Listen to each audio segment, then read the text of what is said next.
আন্তর্জাতিক তত্ত্বাবধানের অস্ত্র সমর্পণের ব্যাপারে গণমাধ্যমে প্রকাশিত প্রতিবেদনকে বানোয়াট দাবি করেছেন ফিলিস্তিনের স্বাধীনতাকামী গোষ্ঠী হামাস। রোববার প্রকাশিত এক প্রতিবেদনে বার্তা সংস্থা আনাদুলু জানিয়েছেন, মার্কিন প্রেসিডেন্ট ডোনাল্ড ট্রাম্পের গাজা পরিকল্পনার অংশ হিসেবে হামাস আন্তর্জাতিক তত্ত্বাবধানে তাদের অস্ত্র হস্তান্তরে সম্মত হয়েছে এমন কোনো তথ্য ভিত্তিহীন। হামাসের সিনিয়র সদস্য মাহমুদ মেরদাউস এক বিবৃতিতে গণমাধ্যমে বানোয়াট অভিযোগ অস্বীকার করে বলেন, যুদ্ধবিরতি আলোচনা এবং অস্ত্র হস্তান্তর বিষয়ে হামাসের অবস্থান বিকৃত করা হয়েছে এবং জনমত বিভ্রান্ত করার উদ্দেশ্যে নিয়ে ভিত্তিহীন প্রতিবেদন প্রচার করা হচ্ছে। তিনি সাংবাদিকদেরও সতর্ক করে বলেন, যাচাই বাছাই ছাড়া কোনো তথ্য প্রকাশ করা থেকে বিরত থাকতে হবে এবং নির্ভরযোগ্য সূত্রের উপর ভিত্তি করে সংবাদ প্রচার করা উচিত। এদিকে গত 29 সেপ্টেম্বর মার্কিন প্রেসিডেন্ট ট্রাম্প গাজার যুদ্ধবিরতি ও পুনর্নির্মাণের জন্য 20 দফা পরিকল্পনা ঘোষণা করেন। এর মধ্যে রয়েছে যুদ্ধবিরতি, বন্দীদের মুক্তি,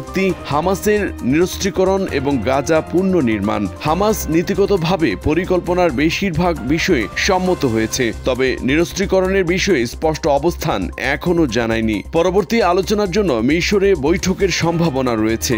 গাজা উপত্যকায় দীর্ঘদিনের সংঘর্ষ ও সহিংসতার প্রেক্ষাপটে এই যুদ্ধবিরতি পরিকল্পনা আন্তর্জাতিক সম্প্রদায়ের কাছে এক গুরুত্বপূর্ণ প্রত্যাশা হিসেবে দেখা হচ্ছে। বিশ্লেষকরা বলছেন, এই প্রস্তাব সফল হলে অঞ্চলটিতে শান্তি প্রতিষ্ঠার নতুন দিশা খুলতে পারে, তবে সংশ্লিষ্ট পক্ষের প্রতিক্রিয়া এবং বাস্তবায়ন কৌশল আগামী দিনের বড় চ্যালেঞ্জ।